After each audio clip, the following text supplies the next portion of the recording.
இணக்கம். இந்த 6ஆம் ஞாயிறாகிய இன்றைக்கு திருத்துவ பண்டிகைக்கு பிந்தின 6ஆம் ஞாயிறு. Okay, the law of love. That means, see, you can see the title there, reconciling the church. அதாவது நல் இணக்கம் கொண்டு வரக்கூடிய சபை என்று அங்க தலைப்பு சொல்லப்படும். ஓகே, இதுல நீங்க பார்த்தீங்கன்னாக்கா மத்தேயு 5ஆம் அதிகாரம் 20லிருந்து 26 வரையிலும் நம்ம தியானிக்க போகிறோம். ஓகே, இதுல பார்த்தீங்கன்னாக்கா ஆண்டவராகிய இயேசு கிறிஸ்து எருசலேமுக்கு அடிக்கடி போய்கிட்டு கொண்டே இருப்பார் இல்லையா?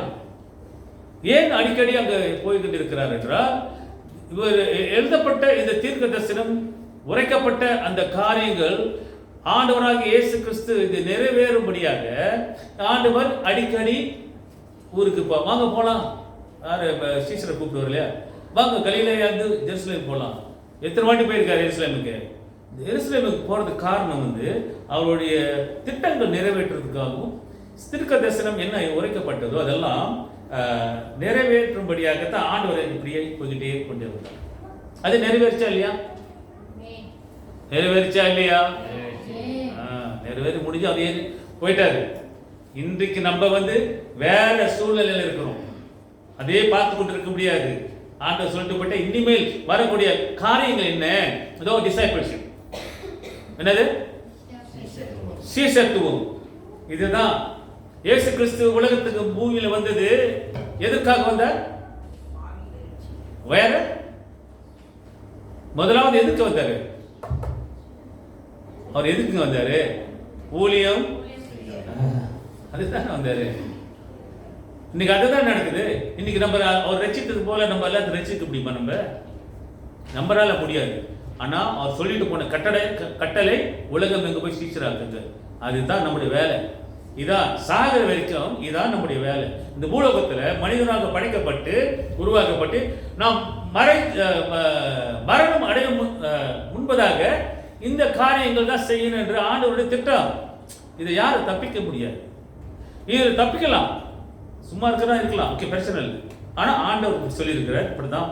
அதனால ஆண்டவர் நிறைவேற்றினார். அவருடைய ஊழியத்தை சரியாக செய்யணும் என்றுதான் தான் இது எழுதப்பட்டது மூலமாய் ஆண்டவர் இங்க செயல்பட்டார்.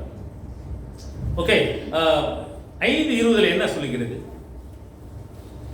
மத்தேயு வாசிங்க. வேதபாரகர் பரிசேயர் என்பவர்களுடைய நீதியிலும் உங்கள் நீதி அதிகமாய் இராவிட்டால் பரலோக ராஜ்யத்தில் பிரவேசிக்க மாட்டீர்கள் என்று உங்களுக்கு சொல்லுகிறேன்.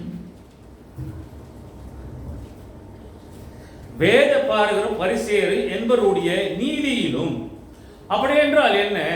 அப்ப பரிசேயர்கள், the Pharisees and the teachers of the law, they got their own strategy, they got own laws. You understand? Mercy? Pharisees and the teachers of law, understand? Pharisees and the teachers of law have their own idea, own mentality, own law they have to follow. That's what the Pharisees. That's why Jesus Christ is trying to pinpoint that you are wrong. அப்ப இயேசு கிறிஸ்து என்ன சொல்கிறார் என்றால், see, Jesus preaches righteousness that comes only through faith in him. அதாவது இவனுங்க சொல்ற மாதிரி, யாரு பரிசேயர்கள் வேதபாரகர்கள் சொல்ற மாதிரி, என்பவருடைய நீதி உங்களில் நீதி அதிகமாயிராவிட்டால், அவர்களை விட அந்த சட்டத்திட்டத்தை விட உங்களுடைய நீதி, உங்களுடைய நியாய நீதி அதிகமா இல்லாவிட்டால் நீங்க பரலோகம் போய், அப்படிதான் நம்ம வாசிங்க, ராஜ்யத்தில் பிரவேசிக்க மாட்டீர்கள். வசனம் வாசிக்கிறது கேட்கணும். ஓகே, அப்ப ஆண்டவருக்கு இயேசு என்ன சொல்றாரு? இயேசு கிறிஸ்து என்ன போதிக்கிறார் என்றால், நீதியானது நீ வைக்கும் விசுவாசத்தின், நாம் இயேசு கிறிஸ்து மீது வைக்கும் விசுவாசத்தின் மட்டுமே ஒழிய நம்ம நீதிமான்களாக முடியாது. அப்ப நம்மகிட்ட அவர் எதிர்பார்ப்பது விசுவாசம். அதுவும் அவர் கிரியை செய்தால்தான். He works அவரை தொட்டு அவரை செயல்பட்டால்தான் ஒழிய நம்ம நீதிமான்களாக இருக்க முடியாது, ஆக முடியாது. அப்ப இயேசுங்கிற பிரீச்சிங் பண்றாரு, என்ன போதிக்கிறார் என்றால், நீதி என்பது நீதிமான்கள் இயேசு கிறிஸ்து மேலே வைக்கிற விசுவாசத்தின் மூலமாய் அவர் செய்கின்ற கிரியை மூலமா தான் நாம நீதிமான்களாக ஆக்கப்படுகிறோம் என்று இயேசுடைய திட்டம், இயேசுடைய போதிப்பு. ஆனா இவர்களோ என்ன சொல்கிறார்கள்? இயேசு கிறிஸ்து சொன்னது என்ன? நீங்க அவர்கள் போல நீ பின்பற்றினாக்கா நீ பரலோகம் போய் சேர மாட்டீங்க. நீ பரலோகம் போய் சேரணும்னா நீ என்னை விசுவாசிக்கணும். நீ பரலோகத்துக்கு நீ போய் சுதந்திரத்தை கொள்ளுவது என்றால் நீ என்னை விசுவாசி.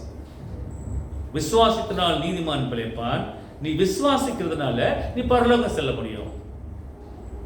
அப்ப அவர் சொல்றது என்ன? நீ விசுவாசி, அவ்வளவுதானே. நம்ம விசுவாசத்தை விட்டு நம்ம என்னென்னமோ யோசிக்கிறோம், என்னென்னமோ செயல்படுகிறோம். உலகம் நம்மளை கொண்டு போய் வேற வழியில் கொண்டு போயிருக்கும். அதனால நம்ம ஆண்டவர் என்ன சொல்லுகிறார், அந்த திட்டம் பிரகாரம் நம்ம செயல்படுகிறோம். இந்த மாதிரி பரிசேயர்களை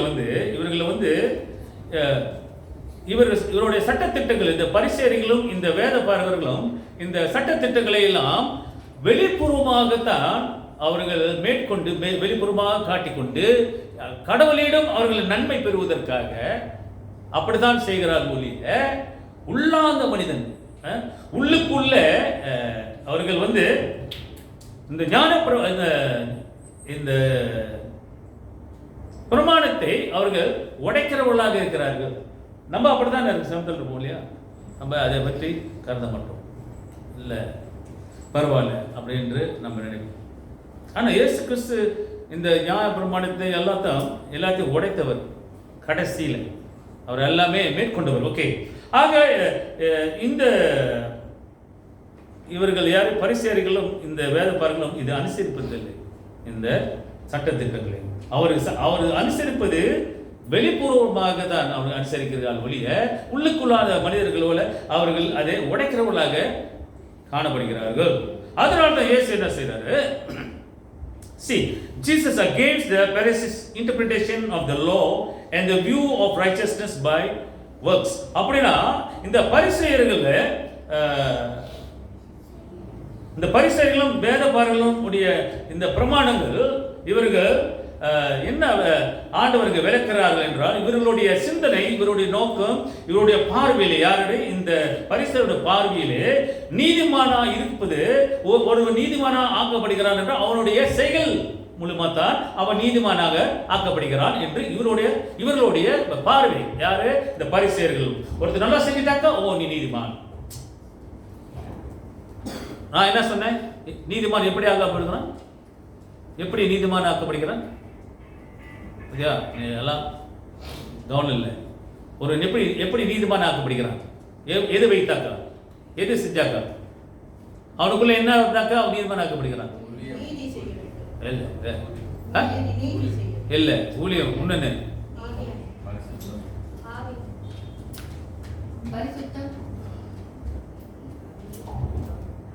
நீதிமான் பிழைப்பான்.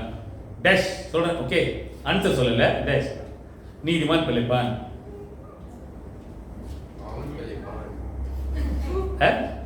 எப்படி? முதல்ல டேஷ் blank நீதிமான் பிழைப்பான். இப்படி இருந்தா நீதிமான் பிழைப்பான். எப்படி இருந்தா நீதிமான் பிழைப்பான்?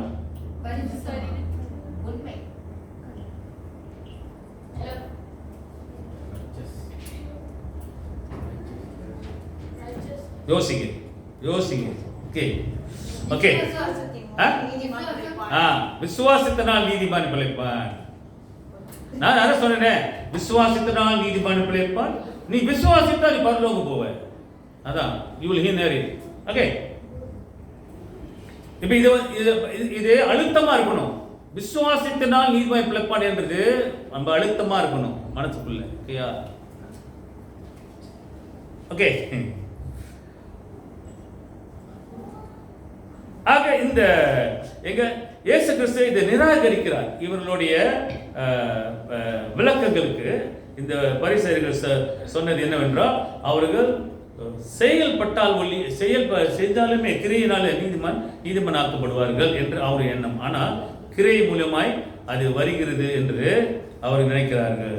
அதனால தான் இயேசு என்ன சொல்றாரு, அதான் சொன்னாரு, நீ பாரு கிரியினால அல்லது உன்னுடைய நியாயப்பிரமாணத்தினால எல்லாமே சரி என்று நீ நினைக்கிற. ஆனால் இயேசுக்கு என்ன சொல்ற 20ஆம் வசனத்துல, வேத பரிசேயர்கள் என்பவருடைய நீதியிலும், யாரு இவருடைய நீதியிலும் உங்கள் நீதி அதிகமாக இராவிட்டால், அப்ப உங்களுடைய விசுவாசம் அதிகமாக இராவிட்டால் பரலோகம் போய் நீ சேர மாட்ட அப்படின்னு சொல்லுது. பரலோக ராஜ்யத்திலே பிரவேசிக்க மாட்டீர்கள் என்று உங்களுக்கு சொல்லுகிறேன். அவர் இயேசு சொல்றாரு, இது நம்மளுக்கு சொல்றது இன்றைக்கு இல்லையா? ஓகே,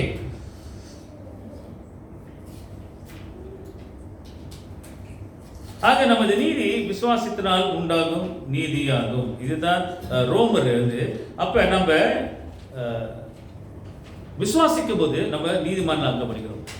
இது தேவ நீதியா ஆகிறது. நம்ம விசுவாசிக்கிற போது நம்ம நீதிமான்கள் ஆகிறோம். அது தேவனுடைய நீதியா, தேவனுடைய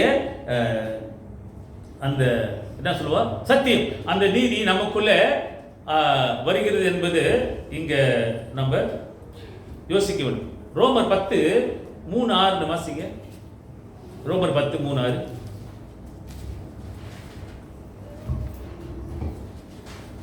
Romans chapter 10 verse 3-6. எப்படி என்றால் அவர்கள் தேவ நீதியை அறியாமல் தங்கள் சுய நீதியை நிலைநிறுத்த தேடுகிறபடியால். ஓகே இருமா, எப்படினாக்கா எப்படி படிங்க, அப்படியே அவர்கள் தேவ நீதியை அறியாமல், எந்த தேவனுடைய நீதி, தேவனுடைய சத்தியம், தேவனுடைய அன்பு, அதுதான் அவருடைய நீதி, அதெல்லாம் தெரியாதனால அறியாமல் தங்கள் சுய நீதியை நிலைநிறுத்த தேடுகிறபடியால், தங்கள் சுயநீதி சொந்தமா சிந்திக்கிறது, நான் செய்யறதுதான் சரி, என்னோட சட்டத்திட்டங்கள், சுயநீதி, செல்ஃப் டிசைர்ஸ். ஓகே, தேவ நீதிக்கு கீழ்ப்படியாதிருக்கிறார்கள். தேவ நீதிக்கு கீழ்ப்படியாம இருக்கிறாங்க. தேவ நீதியை விட்டுட்டு சுயநீதியை தேடுறது, கடவுளுடைய சட்டத்திட்டங்களை விட்டுட்டு சொந்தமா நினைக்கிறது. கடவுள் சொல்றாரு அப்படி இப்படின்னு, ஆனா அப்படி இல்லை, நான் இப்படிதான் இருப்பேன் அப்படின்னு சொல்றதுனால தான் நம்ம வாழ்க்கையில பிரச்சனை. எப்படி கடவுள் இப்படி சொல்லியிருக்காரு, வசனம் இப்படி சொல்லியிருக்காரு, அந்த பயம், அந்த சட்டத்திட்டங்கள், அது பிரகாரம் நம்ம பின்பற்றினாக்கா நமக்கு என்ன ஆகும், விளைவுகள் வரும். என்ன வரும், அப்ப நீ போய் மாட்டிக்கிட்டு சிக்கிக்கிட்டு என்னது, ஐயோ குத்துதே வலிக்குதே அப்படின்னு நம்ம சொல்லுவோம் இல்லையா? இது ரொம்ப ரொம்ப இடத்துல, ரொம்ப கிறிஸ்தவர்களுக்கு சபையிலே இது மாதிரி ரொம்ப இடத்துல நமக்கு இருக்கிறது.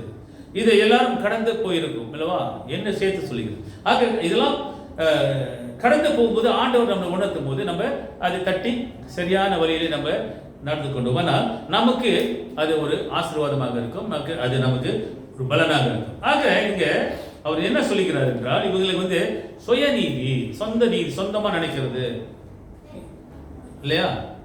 கவர்மெண்ட்ல அப்படித்தானே இருக்குது, லா, சட்டத்திட்டங்கள். ஓகே, ஆக இந்த நீதி தேவ நீதியாகும். அப்ப இந்த தேவ நீதியாகும் என்றால் நாமும் நீங்களும் நானும் அந்த விசுவாசத்தினால் புறப்படுகிற அந்த நீதி, அது தேவ நீதியாக வருகிறது, சொந்த சுய நீதியாக இல்லை, சொந்த சிந்தனையாக இல்லை. ஆக பிரியமானவர்களே, இதுதான் இந்த இஸ்ரேல் மக்கள், இந்த வசனம் பவுல், இந்த வசனத்தை குறித்து பவுல் இந்த இஸ்ரேலுக்கு சொல்லுகிறார், இஸ்ரேல் மக்களுக்கு. ஏன்னா இஸ்ரேல் மக்களுக்கு கீழ்ப்படியாதனால. அது மட்டும் இல்ல, see the Israelites, they didn't know the righteousness of which comes from God. அதாவது இந்த இஸ்ரேல் மக்கள், இவர்களுக்கு தெரியல இந்த தேவ நீதியானது கர்த்தரிடம் வருகிறது இந்த நீதி என்று இவர்களுக்கு தெரியல. அதான் அவங்க சுய நீதி என்று சொந்தமா நினைக்கிற நினைப்பு இந்த பரிசேயர்கள், இந்த வேதப்பாரர்கள். அதனால தான் பவுல் இங்க இப்படியாக இந்த இஸ்ரேல் மக்களை குறித்து சொல்லுகிறார், இந்த இஸ்ரேல் மக்கள் இப்படியா இருக்காங்க அப்படின்னு. அதுதான் they did not know the righteousness that comes from God. So ஆக இந்த நீதிக்கெல்லாம் கிறிஸ்து தான் முடிவு இருக்கிறார். அடுத்த வசனம், விசுவாசிக்கிற எவனுக்கும் நீதி உண்டாகும்படியாக கிறிஸ்து நியாயப்பிரமாணத்தின் முடிவாய் இருக்கிறார். இந்த எல்லா நீதி நியாயப்பிரமாணத்துக்கு முடிவு கட்டுறது யாரு? இயேசு கிறிஸ்து. ஒன்று சொல்றேன், இன்னைக்கு உங்களுக்கு சொல்றேன். இயேசு கிறிஸ்து வரும்பொழுது இந்த நியாயப்பிரமாணம், இந்த 10 கற்பனைகள் எல்லாம் ஒழிஞ்சு போயிடும். ஒன்றும் நியாயப்பிரமாணம் ஒண்ணுமே அங்க இருக்காது. புரியுதுங்களா? சட்ட திட்டங்கள் இதெல்லாம் இல்லை. Everything will free. You will free. இயேசு கிறிஸ்து விசுவாசித்து அந்த நீதிக்குள்ளே யார் வாழுகிறார்களோ, இயேசு கிறிஸ்து வரும் பொழுது நாம் எல்லாருமே என்னது விடுதலையாக்கப்பட்டவர்களாக இருப்போம். உங்களுக்கு அந்த 10 கற்பனை தேவையில்லை. உனக்கு எந்த மாதிரி கட்டளை சட்ட திட்டங்கள் தேவையில்லை. ஆண்டவர் வந்தாருனாக்கா உங்களுக்கு எல்லாம் முடிந்தது. பரலோகமே சேருவேன். ஏன்? நீ விசுவாசிக்கிறதுனால. விசுவாசித்தனால் முடிச்சுக்கிட்டு இருக்கீங்க. விசுவாசத்தினால் நீதிமான். விசுவாசத்தினால் ஒன்று என்ன இருக்கும்? ஒன்றே கிடைக்கும். ஒன்று நீதிமான் பிழைப்பான். ஓகே, விசுவாசனா நீதிமான் பிழைக்கிறான். நீ விசுவாசத்தினால உனக்கு என்ன கிடைக்கும்? ஓகே, வேற தாங்க சொன்னேன். 2க்கு பாயிண்ட் இல்ல இல்ல.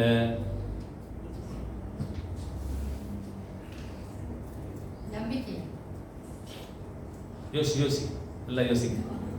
ஓகே, அப்புறம் வரேன். ஓகே, ஆக பிரியமானவர்களே, இயேசு கிறிஸ்து தான் அந்த நியாயப்பிரமாணத்துக்கு ஒரு முடிவாக இருக்கிறார். ஓகே, இரண்டாவதாக நாம் பார்க்கின்றோம்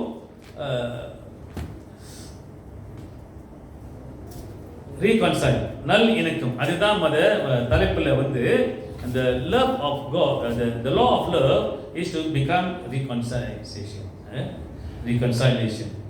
அப்ப ஒருவரிடம் அந்த தேவ அன்பு இருக்குமானால் அதுதான் நீதி. அதுதான் அன்பு என்றால் கடவுளுடைய நியாயம், கடவுளுடைய நீதி. கடவுளுடைய நீதி என்றால் அன்பு. அதான் அவர் நீதி உள்ளவராக இருக்கிறார், அன்பு காட்டுகிறவராக. உன்னிடம் அந்த அன்பு இருக்குமானால் நாம் மற்றவர்களிடம் நம்ம ஒப்புரவாதம் ஆகக்கூடிய சூழ்நிலையை நம்மளால் ஏற்படுத்த முடியும். Because if you don't have the law of love within you, you cannot reconcile with your brother or you cannot reconcile with your enemy. உன்னிடம் அந்த தேவ அன்பு இல்லாவிட்டால் உன்னால் ஒப்புரவாதமாக முடியாது. ஏன்னா உங்களுக்கு அந்த அன்பு இல்லையே, அந்த ஸ்பிரிச்சுவாலிட்டி, அந்த அன்பு இல்லையே. ஆவிக்குரிய அன்பு நம்மிடம் இருக்கணும் இல்லையா? கோபம் எல்லாத்துக்கும் இருக்கு, ஆத்திரம் எல்லாம் எனக்கு இருக்கு. ஓகே, மத்தேயு 5ஆம் அதிகாரத்தில் இதான் வாசிக்கிறோம் இல்லவா? என்ன வாசிச்சோம்? வாசிக்க. ராஜ்யத்தில் பிரவேசிக்க மாட்டீர்கள் என்று முதல் சொன்னார் இல்லையா? 21வது வசனம் என்னம்மா? கொலை செய்யாதிருப்பாயாக. என்ன செய்யது கூடாது? கொலை அது பெரிய பெரிய பாவம் இல்லையா? சட்டத்திட்ட பிரகாரம் 10 கற்பனையில் ஒன்று. அது எத்தனாவது கற்பனை?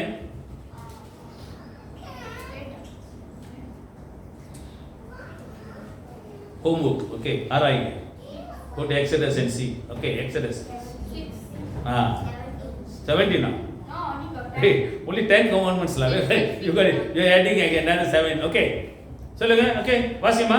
என்ன சொல்லுகிறது? கொலை செய்யாதிருப்பாயாக. அப்புறம் கொலை செய்யாதிருப்பாயாக என்பதிலும் கொலை செய்கிறவன் நியாய தீர்ப்புக்கு ஏதுவாய் இருப்பான் என்பதும் பூர்வத்தாருக்கு உரைக்கப்பட்டது என்று கேள்விப்பட்டிருக்கிறீர்கள். Okay, நான் உங்களுக்கு சொல்லுகிறேன், தன் சகோதரனை நியாயமில்லாமல் கோபித்துக் கொள்பவன் நியாய தீர்ப்புக்கு ஏதுவாய் இருப்பான். தன் சகோதரனை வீணென்று சொல்லுகிறவன் ஆலோசனை சங்க தீர்ப்புக்கு ஏதுவாய் இருப்பான். மூடனே என்று சொல்லுகிறவன் எரி நரகத்துக்கு ஏதுவாய் இருப்பான். ஓகே, இங்க பாத்தீங்களா? ஆண்டவர் இயேசு கிறிஸ்து சொல்றாரு, நீ நான் உங்களுக்கு சொல்லுகிறேன், தன் சகோதரனை நியாயமில்லாமல் கோபித்து கொள்பவன் நியாய தீர்ப்புக்கு ஏதுவா இருப்பான். நீ சும்மா கோச்சிக்கிற தெரியுமா? இல்லையா? சும்மா கோவம் வரும், மூக்கு மேல கோவம் வரும் அப்படின்னு சொல்லுவாங்க. எனக்கு தெரியல மூக்கு மேல கோவம் வருமா அப்படின்னு. தெரியல, மூக்கு மேல கோவம் வரும், எப்படி தெரியுது? தெரியல. என் கிருபா உன்னையும் சொல்றாங்களே, ஏன் சிரிக்கிறேன்? ஓகே, மூக்கு மேல கோவம் வரும், அப்புறம் தலை மேல கோவம் வரும், இதெல்லாம் ஓகே. இப்படி இருப்பவர்களுக்கு அங்க என்ன வருகிறது? என்ன தண்டனை? கோபித்துக் கொள்பவன் நியாய தீர்ப்புக்கு ஏதுவாயிருப்பான். அப்ப நியாய தீர்ப்பு, ஜட்ஜ்மெண்ட்டுக்கு நீ வந்து ஆளாகிற. அப்ப கோபம் யாருக்கு தான் இல்லை? ஏசு கிறிஸ்து கோபம் தர இல்லையா? அப்ப அவர் ஜட்ஜ்மெண்ட்டுக்கு அப்புறம் நியாய தீர்ப்புக்கு ஆளாகிறா? ஏசு கிறிஸ்துக்கு கோபம் வந்துச்சு ஒரு வாட்டி. ரொம்ப எந்த இடத்துல சொல்லுங்க பார்ப்போம்.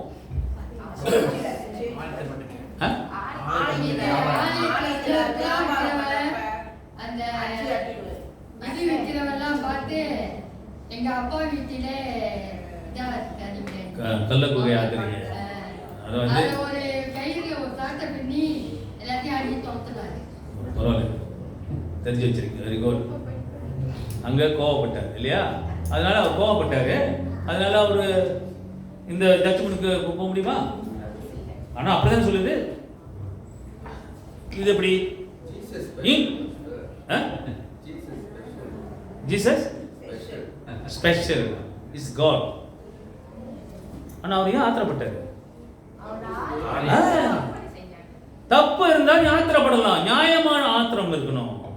சும்மா கண்டதுக்கெல்லாம் நீ ஆத்திரம் கோச்சிக்க கூடாது. சும்மா நீ தப்பு பண்ணிருப்ப, உன்னை வந்து எவனை அடிப்பான், அப்ப நீ கோச்சிக்க முடியுமா? நீ அவன்கிட்ட அடி பட்டையை கழுவிட மாட்டேன், அது மாதிரிதான். ஸோ ஒருத்தருக்கு தவறு பண்ணோம்னா கோவிச்சுக்க கூடாது. கோவிச்சுக்கிட்டா நீ வந்து உனக்கு இப்படிதான் தண்டனை, அப்படி வேதம் சொல்லுது, நான் சொல்லல, வேதம் சொல்லுது. ரெண்டாவது பார்க்கிறோம், நீ பாருங்க, if you say your brother ரக்கா, ரக்கானா என்னதுவா? ராக்கான இது வந்து கிரீக் பாஷை. இந்த பாஷையில வந்து இது ராக்கா இப்படி சொல்றவங்க இல்லை. நீ என்ன பதில் கொடுக்கணும்னா, அங்க என்ன போட்டிருக்குது? தன் வீண் என்று சொல்லுகிறவன் ஆலோசனை சங்கத்துக்கு. அப்ப ஆலோசனை சங்கத்தினாக்கா எல்சி மெம்பர் இருக்கும்ல, ஆலோசனை சங்கத்தை, அந்த மாதிரி ஒரு கூட்டம் சென்ச்சுரியன் என்று சொல்லி ஆங்கிலத்தில் இருக்கு. அது தனியா பரிசேயர்கள், பெரிய பெரிய தூவானுகள், படித்தவர்கள் எல்லாம் இருப்பாங்க. இன்னைக்கு படிச்சோம்ல, பரிசேயர்கள், வேதபாரர்கள், நியாய பிரமாணத்தை கை கொண்டு இருக்கார்களே, இவங்க தான். இந்த மாதிரி ஆளுக்கிட்ட கொண்டு போய் விட்டுருவான். எப்படி போகணும்? அப்ப உள்ள தண்டனை எப்படி என்ன சொன்னாக்கா, ராக்கான இந்த கிரீக் பாஷையில வந்து அராமிக் பாஷையில வந்து மடைய, தமிழ் சொல்றோம்ல நம்ம மடைய. நீங்க இந்த மாதிரி சொல்ற வார்த்தைகளை ஏதான வார்த்தை இருக்கு சொல்லுங்க பாப்போம். போல் சொல்லுங்க. அறிவில்ல. ஓ, வெரி நான்சென்ஸ். ஓகே, சொல்லு. ஆடே, இந்த பாரு, பதில் பாரு. எப்படி என்ன வட்டி கட்ட? எப்படிலாம் வார்த்தை வருது பத்தியா? இப்படிதான் பேசுவோம். மடையா அப்படிதான் சொல்லுவோம். மண்டையில என்ன இருக்கு? அதுதான் ராக்கா. மண்டையில எம்டி ஹெட்டட், களிமண்ணு. இந்த வார்த்தையெல்லாம் எங்க வந்துச்சு ஆரம்பத்துல? யாரிடம்? பாத்தீங்களா? அங்கிருந்து வருது. பாத்தீங்களா? இப்படித்தான் இந்த வார்த்தைகள் எல்லாம் உபயோகப்படுத்துறதுனால இப்படிதான் சட்டத்திட்டங்களே நீ ஆளாகுகிறாய். ஏசாதான் சொல்லுகிறார், நீ கோபப்பட்டாலுமே நீ கொலைகாரன், நீ தண்டனைக்குள்ளாகுவ. ஒண்ணு. ரெண்டாவது, நீ மத்தனை பார்த்து நீ முட்டாள் சொன்னாலுமே அங்க என்ன சொல்லுகிறது? நீ நரகத்துக்கு நீ ஆளாகுவாய் என்று சொல்லுகிறது. இது ராக்கா என்ற வந்து ஆங்கிலத்துல எம்டி ஹெட். என்னது இது? என்ன ஹெட்? Empty head. அப்படின்னா என்னது? எம்டி ஹெட்னா நோ தலையில ஒண்ணுமே இல்லை. நம்ம சொல்றோம்ல, மண்டையில ஒண்ணுமே இல்லை அப்படின்னு சொல்றாங்க. ஓகே, சோ இப்படியாகத்தான் ஆண்டவருக்கு பாருங்க வெளிப்படுத்துறாரு, அழகா விளக்குறாரு. இப்படிலாம் நீ இருக்கக்கூடாது. அப்ப நியாயப்பிரமாணத்துக்கு நீ அவர்களுடைய நியாயப்பிரமாணத்துக்கு வேத பரிசேயர்கள் சொல்றபடியா நீ நடந்தினாக்கா நீ இப்படிதான் செய்வ, நீ நரகத்துக்கு போவ. அதனாலதான் அங்க உனக்கு பரலோகம் போவதற்கு உனக்கு இடம் இல்லை. அதான் இயேசு சொல்ற. ஆக பிரியமானவர்களே, அப்படின்னா ஒருத்தர் வந்து இப்படி அனாவசியமா மானாவரியா பேசுறதுனா என்ன? அப்போ நீ வந்து என்ன என்ன என்ன சொல்லுவோம்? என்ன அடக்க மாட்டான்? என்ன அடக்கிறது இல்லை சொல்லுங்க. வாய் அடக்கிறது இல்லை சொல்லுவோம் இல்லையா? வாயே அடக்க மாட்டான் அப்படின்னு. அது உன்ன வந்து நாவு. Okay, so that you must அப்படின்னா என்ன அர்த்தம்னாக்கா நீ வந்து உன்னுடைய நாவை வாயை அடக்கிறது இல்லை. ஒரு பாட்டு இருக்கு தெரியுமா உங்களுக்கு? Talking about the tongue. ஒரு பாட்டு இருக்கு. ஒரு பாட்டு இருக்கு. உலகத்திலே பயங்கரமான ஆயுதம் எதுன்னு கேட்பான்ல, அவன் என்ன சொல்லுவான்? கத்தி, கோடாரி. Dangerous weapon in the world. What is the dangerous weapon in the world? Knife. Then கத்தி, கோடாரி அப்படி இப்படி சொல்லுவான். கடைசியில் என்ன ஆகுது? நாவு. இந்த நாவானது இப்படியும் பேசும். சரிங்களா? நீ அப்படி பார்க்குற. ஓகே, இப்படியும் பேசும் அப்படி பேசும். அதுதான் நாவை அடக்கும். அதனால தான் ரோமர்ல பாருங்க இப்படிலாம் பேசுகிறது வந்து யார் வாசிச்சா மத ரோமர்? சீக்கிரம் முடிச்சிருவோம். ரோமர் யா? ஓகே, தமிழ் யார் வச்சா? சொல்லுமா, வாசிங்க. 12:14 மாதிரி என்ன சொல்லுங்க? 12:14 இல்லவா? அதுல என்ன சொல்லிக்கிறது? உங்களை துன்பப்படுத்துகிறவர்களை ஆசீர்வதியுங்கள். Bless those who persecute you. உன்னை துன்பப்படுத்துறவர்களை நீ ஆசீர்வதிக்க முடியுமா? ஹலோ, இவன் வந்து குத்திக்கிட்டு இருப்பான், சொல்லிக்கிட்டே இருப்பான். அவனை வந்து ஓ bless you, bless you சொல்லுவியா? God bless you. ஓகே, அப்புறம் ஆசீர்வதிக்க வேண்டியதே அன்றி சபிக்காதீங்க. நீ உன்னோட வேலை வந்து ஆசீர்வதிக்கிற வேலை. இதையே விட்டுவிட்டு நீ போயிட்டு சபிக்காத, அவனை போயிட்டு குறை சொல்லாத. உன்னுடைய வேலை வந்து ஆசீர்வதிக்க. நீ ஆசீர்வதிச்சாக்கா, நீ ஆசீர்வதிச்சா என்ன கிடைக்கும்? நீ கொடுத்தா உனக்கு என்ன கிடைக்கும்? கொடுத்தா கொடுக்கப்படும். அப்ப ஆசீர்வதிச்சா இப்படி சொல்லிதான் உங்களுக்கு மடங்குறதா இருக்கு. சரி, ஓகே. அப்ப bless those who persecute you, bless and do not curse them. அவர்களை சபிக்காதீங்க என்று சொல்லுங்க. முடிந்த அளவுக்கு நம்ம என்ன செய்யணும் என்றால் அமைதியாக வாழ கற்றுக்கணும். Be harmony to each other. எவ்வளவுக்கு எவ்வளவு நம்ம அமைதியாக இருக்கிறோமோ நமக்கு மனசுக்கு நல்லது, சந்தோஷம். இன்னும் ஆயுஸ் கூட இருக்கும். இன்னும் நல்லா சமாதானமாக வாழலாம், சந்தோஷமா மகிழ்ச்சியாக வாழலாம். நீ ஒருத்தங்கிட்ட நீ பயிற்சிக்கிட்டு சண்டை போட்டுக்கிட்டு இருந்தாக்கா உனக்கு வேதனை தான் வரும். பார்க்குறப்பெல்லாம் உனக்கு வந்து என்னது? கோபம் வரும், எரிச்சல். கோபம் வந்தால் எப்படி? கோபம் வந்தால் என்ன ஆகுவீங்க நீங்க? வேதம் என்ன சொல்லிச்சு? கோபப்பட்ட என்ன ஆகும்? You subject to judgment. அப்ப கோபப்படுகிறதுனால, நீ கோச்சிக்கிறதுனால நீ உனக்கு தண்டனைக்குள்ளாக ஆளாகிறாய் என்று பிறகு பத்தியா நம்ம கோச்சிக்கிறோம் பார்த்தீங்களா? அப்ப முடிஞ்ச அளவுக்கு நம்ம you have to come peaceful to each other. அப்பதான் do not வாசிமா 16 அப்படியே ஓகே வாசிங்க. ரோமர் மேலும் ஓகே ரோமர் 12:16 என்ன சொல்லுகிறது? ஒருவருடைய ஒருவர் ஏக சிந்தை உள்ளவர்களாய் இருங்கள். மேட்டிமையானவைகளை சிந்தியாமல் தாழ்மையானவர்களுக்கு இணங்குங்கள். ஓகே பாருங்க, மேலும் இன்னொரு வாட்டி வாசிமா.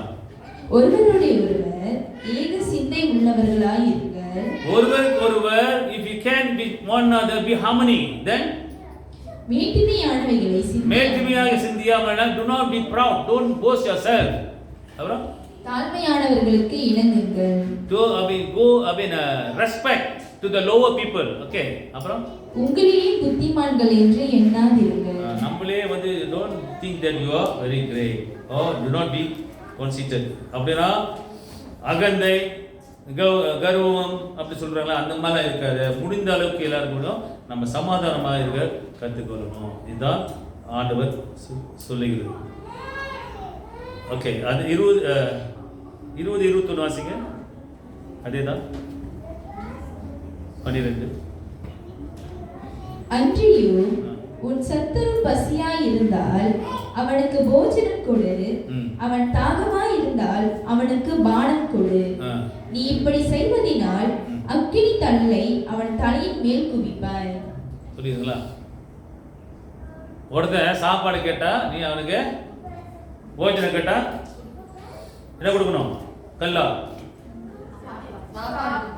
சாப்பாடு கேட்டா சாப்பாடு கொடுக்கணும். அப்புறம் அவன் தாகமா இருந்தா அதான் ஏன் சொன்னாரு, தாகமா இருந்தேன் என் தாகத்தை நீ தீர்த்தாயா, நான் பசியா இருந்தேன் எனக்கு போஜனம் கொடுத்தாயா அப்படின்னு இல்லையா? அவரு அது அந்த அவதாரம் மாதிரி பிச்சைக்கார மாதிரி இருந்து அவர் சொல்ற ஒரு வசனம். அப்ப இங்க இப்படி செய்யறதுனால இங்க பாருங்க, உங்க எதிரிங்க மடைய முட்டாளு அப்படி சொல்றாங்களே அவங்கள, அப்படிப்பட்டவங்கிட்ட சாப்பாடு வந்து கேட்டாக்கா நீ என்ன கொடுப்ப? போய் சொல்ல சொல்லுங்க. உங்க எதிரி வந்து your enemy comes to you and asks for food, it you will give him. Okay, ஏன்னா வசனம் சொல்லுது கொடுக்கணும் அப்படின்னு சொல்லுறதுனால கொடுக்குறோம். ஆனா உண்மையாலுமே அந்த மாதிரி உணர்வு இருக்கா நமக்கு? இருந்தா நல்லது. ஆனா மனிதருக்கு அது மாதிரி வருமா? வராது இல்லையா? வராது. படட்டுமா? பத்தியா பாரு. ஓகே, கொடுக்கிறவங்க எல்லாம் கை கொடுமா யார்? ஓகே, யாரு எல்வி கொடுப்பியா? ஓகே, கொடுக்கிறவங்களாம் நீ கை கொடுத்து தெய்வம், நீங்களாம் கை கொடுக்கிற தெய்வம். ஓகேயா? கொடுங்கள் கொடுக்கப்படும். ஓகேயா? பரவாயில்ல. ஆனா இங்க என்ன சொல்லுகிறது, இங்க வசனம் என்ன சொல்லுகிறது? இப்படி செய்யறதுனால ஒரு எதிராளி கிட்ட நீ போயிட்டு பணிவாய் ஹார்மோனியா சமாதானமா போய் அவனுக்கு நீ சேவை செஞ்சினாக்கா அவன் தலையில என்ன வைக்கிற மாதிரி இருக்கும்? நெருப்பு. என்ன வாசிங்க? நெருப்பு தலையா? இப்படி செய்வதினால் அக்கினி தழலை அவன் தலையின் மேல் குவிப்பான். அக்கினி தழல், அப்படியே அக்கினி தழல்னா நான் நரகத்துக்கு போய் வச்சு நெருப்புல வைக்கிற அந்த இது இல்ல. நீ அப்படி செய்வதனால நீ நம்ம என்ன செய்கிறோம்? அவன் மனம் திரும்புவதற்கு ஒரு வாய்ப்பை கொடுக்கிறோம். மனம் திரும்புவதற்கு இதுவாய் இப்படி செய்யும்போது மனிதர்கள் மனம் திரும்புவார்கள். அதுக்காக தான் இங்க இப்படி ஆண்டவர் இப்படி நீ செஞ்சு பாரு. உன் எதிரிக்கிட்ட ஒரு கண்ணத்தை அறுத்த இன்னொரு கண்ணத்தை கொடுன்னு சொன்னார்ல, யாரா கொடுத்துருக்கீங்களா? அப்படியே ஒரு கண்ணத்தை வாங்கினா அடிச்சு வாங்கிட்டு ஓடிடுவோம் இல்லையா? இந்த அக்கா அடிங்க அப்படின்னு சொல்லுவோமா? அண்ணா அடிங்கண்ணா அப்படி சொல்லுவோமா? இல்லை, அது வராது, மனசு வராது. ஏன்னா நம்ம வந்து மனிதர்கள். ஆனா இங்க அப்படி செய்வதனால அவனை நம்ம மனம் திருந்துவதற்கு ஒரு ஏதுவாய் நம்ம இருப்போம். அடுத்தது 21வது வசனம் என்ன சொல்லுகிறது? நீ தீமையினாலே வெல்லப்படாமல் தீமையை நன்மையினாலே வெல்லு. Do not be overcome by evil. தீமையினாலே நீ வெல்லாமல் நன்மையினாலே நீ வெல்லு, தீமையை வெல்லு. ஓகே, ஆக இந்த மாதிரி ஒருத்தவங்க நம்ம செய்யறதுனால அவனை நம்ம ரிவெஞ்ச் எடுக்கணும்னு அர்த்தம் இல்லை. ஆனால் அவனை நம்ம ஒரு மனம் திரும்புவது ஒரு வழியை நம்ம வாய்ப்பை அவனுக்கு நம்ம கொடுக்கிறோம். அப்படி நம்ம மனதில் எப்படிலாம் இருக்குமானால் பிரியமானவர்களே, இப்படிப்பட்ட வஞ்சனைகள், இப்படிப்பட்ட வேதனைகள், இப்படிப்பட்ட பகைமை, வெறுப்பு, இப்படிப்பட்ட எரிச்சல்கள் நம்ம இருக்கும்னாக்கா நீ ஆலயத்துக்கு நீ உட்காந்துட்டு உன்னால நீ என்னது ஆராதனை செய்ய முடியாது. நீ செஞ்சாக்கா அது ஒரு பலன் அல்ல. நீ பகைமை வைத்துக்கிட்டு உள்ளத்திலே நீ வெறுப்புகளை வைத்துக்கிட்டு நீ ஆராதனையில் கற்றுக்கிட்டு நீ உட்காந்துட்டு அல்லேலூயா சொல்ல முடியாது. சொன்னாலும் அது ஏற்படாது, அது அங்கீகாரம் செய்ய மாட்டாரு. மனம் அழுகி அது மனதோடு இறங்கி அவன் சேர்வுகளாக இருக்காங்க. சும்மா உட்காந்துக்கிட்டு இல்லை. இங்கே எத்தனை பேர் நீங்கள் சும்மா உட்காந்துக்கிட்டு இருக்காங்க என்றது எனக்கு தெரியும். யா நம்ம பார்த்தாலுமே இங்கே நான் பிரசங்கம் பண்ணிட்டு இருக்கும் போது எனக்கு தெரியும். ஓகே, ஆக இப்படியாக நம்ம if you have grudges or if you have adversary, if you have some sorrowful heart with others. Please forgive them. மறந்துருங்க, மன்னிச்சுட்டு மறந்துருங்க. சொந்தத்துக்குள்ள, சொந்த குடும்பத்துக்குள்ள, சொந்த சபைக்குள்ள, சொந்த நண்பர்களுக்குள்ள இவைகளெல்லாம் நம்ம மறந்து அது மன்னிச்சுட்டு நம்ம வந்து உட்கார்ந்தா தான் நம்ம ஆராதிக்க முடியும். இல்லையா இங்க வந்து ஒப்பரவதாகி சபையில இதுதாங்க இடம், வேற இடம் இல்ல. You cannot go to court. இங்க வந்து அப்படிதான் செஞ்சா என்ன சொல்றான், நீ இப்படி செஞ்சாக்கா நீ கோர்ட்டுக்கு போகாத முன்னுக்கு உன் சகோதரர்கிட்ட போய் நீ ஒப்பரவதாகு. சூரியன் அங்கவைக்கு முன்பதாகவே நீ ஒப்பரவதாகு. அமவாலியா before the sunset go and compromise with your, reconcile with your brother, forgive. நம்ம தவறு செய்கிறோம் இல்லைன்னு சொல்லுங்க, நம்ம வாழ்க்கையில் தவறுகள் நிறைய இருக்கு இல்லையா, அதை சரிப்படுத்திக்கிட்டு நம்ம ஆண்டவர்கிட்ட ஒப்புரவாதாகி கடவுள் வந்து உன்னுடைய அநியாயங்கள் எல்லாம் எங்க போடுறாரா, முதுகு பின்னால மறைச்சிட்டேன் அப்படி சொல்றாரு. இப்படிப்பட்ட ஆண்டவரே செய்யும்போது நம்ம யாருங்க மனுஷனுக்கு செய்ய முடியாது, ஆனால் செய்ய மாட்டோம். ஆனால் நம்ம செய்யணும், கிறிஸ்துவ அன்போடு செய்யணும். நாங்கள் தீர்மானிக்க முடிவாங்க. டீலிங் வித் ஆங்கர் மீன்ஸ், அதாவது இந்த கோபத்தை குறித்து, கோபத்தை குறித்து என்ன சார் டீலிங்க, பேரம் பேசுவது. பேரம்னா தெரியல, பண்ணிக்கோல பேரம் பேசுறதுன்னா, ஒரு மாடு வாங்கினாக்கா பேரம் பேசுவாங்க தெரியுமா, எவ்வளோ இல்லை அப்படி இல்லை. அப்படின்னா what you mean deal with anger. Dealing with anger means that means you are reconciling. புரியுதுங்களா? அதாவது கோபக்காரனை கூட நம்ம வந்து பேரம் பேசுறதுனாக்கா மனுஷங்க வச்சான் அப்படி இப்படி சொல்றோம்ல, ஒரு பரவாயில்ல அப்படின்ட்டு, அப்படின்னா என்ன அர்த்தம்னாக்கா நீ வந்து ஒப்பரவாதமாகிற, இணக்கம் கொண்டு வருகிற. அதுதாங்க பிரியமானவர்களே, அதுதான் அன்பின் பிரமாணம். That is what we call the law of love. If you have the law of love within you, you will reconcile.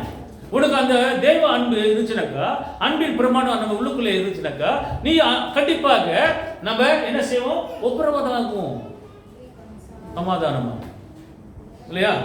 அதுதான். ஆக பிரியமானவர்களே, முடிவாக today we are observing the law externally. நம்ம இப்பொழுது இந்த மலேசியா நாட்டில் வைத்து கொண்டு வந்தால் நம்ம என்ன செய்கிறோம், கவர்மெண்டோட லா நம்ம வந்து என்ன பின்பற்றுறோம் அல்லவா? ஆமாம் இல்லையா? ஆனால் அது வந்து நம்ம வந்து ஒரு வழி நடத்தும் இல்லையா, இப்படி செய்யக்கூடாது, சோப்பு லைட்டு பச்சை மஞ்சள் பச்சை டேஞ்சர்.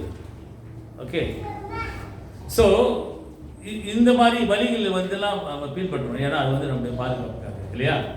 ஆனால் இந்த உலக பிரகாரமான வழி, உலக பிரகார சட்டத்திட்டங்கள் வந்து நம்ம வந்து எங்க பரலோகம் கொண்டு போவாது இல்லையா?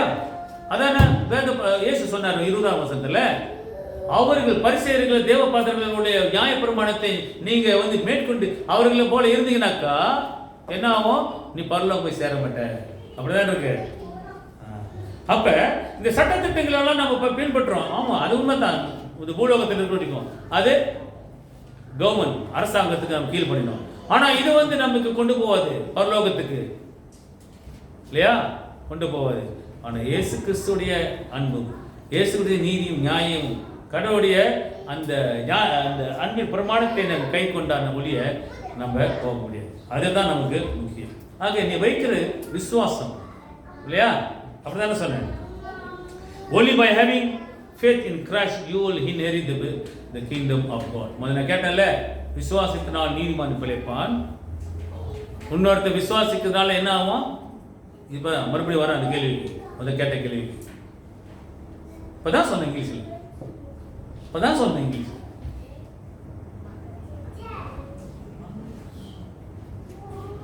See, by you having faith in Christ,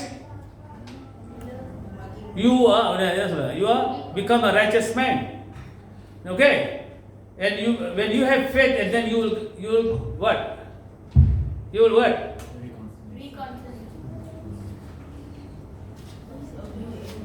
Right. Huh? அன்பின் பிரமாணம். சொல்லுமா நீங்க. சொல்லுங்க, தெரியாத பிறகு சொல்லுங்க. பிரவேசிப்பார். You will inherit the kingdom of God. அதான் சொன்னேன், விசுவாசித்தால் நீதிமான் பிழைப்பான், விசுவாசித்தால் நீ பரலோகம் போவ. ஆமா, சொன்னேன் ஆரம்பத்தில், சொன்னா இல்லையா? சரி, விசுவாசித்தா நீங்க சொல்ல, விசுவாசித்தா என்ன ஆகும்? என்னது? நீதிமான். விசுவாசித்தால் சொல்லு. மார்க்கஸ் அண்ட் டெஃபினி சொல்லுங்க. Tell me. டேய், யாரா சொன்னது உங்களுக்கு? you tell brother helping brother. Okay, so if you have faith means you go to where? Heaven. Then and the other one, If not, go to hell. so you become, if you have faith, you become a righteous man. Okay, in the sight of God. ஆக இதுதான் ஆண்டவர் சொல்கிறார். ஆக திருமார்களே, நமக்கு பிரச்சனைகள் இதெல்லாம் வரும் இல்லையா? நம்ம ஒருத்தர் கூட ஏதோ இருந்துச்சுனாக்கா நம்ம என்ன செய்யணும்? Reconcile before the sunset. சூரியன் அஸ்திமிற்கு முன்பதாகவே நீ போயிட்டு என்ன செய்யணும்? ஒப்புரவதாக. அதான் ஆண்டவர். அப்ப நீ சமாதானத்துக்கு கொண்டு வர. If you love God you will forgive. நீ தேவ அன்பு உன்னிடம் இருந்துச்சுனாக்கா நீ கண்டிப்பாக என்ன செய்வோம்? ஹலோ, கை தட்டுங்க. நான் உங்களுக்கு கேட்கறேன், நீங்க யாரும் பதில் சொல்ல மாட்டேன். சின்ன பையன் வந்து தட்டிட்டு போறான் பரிசு.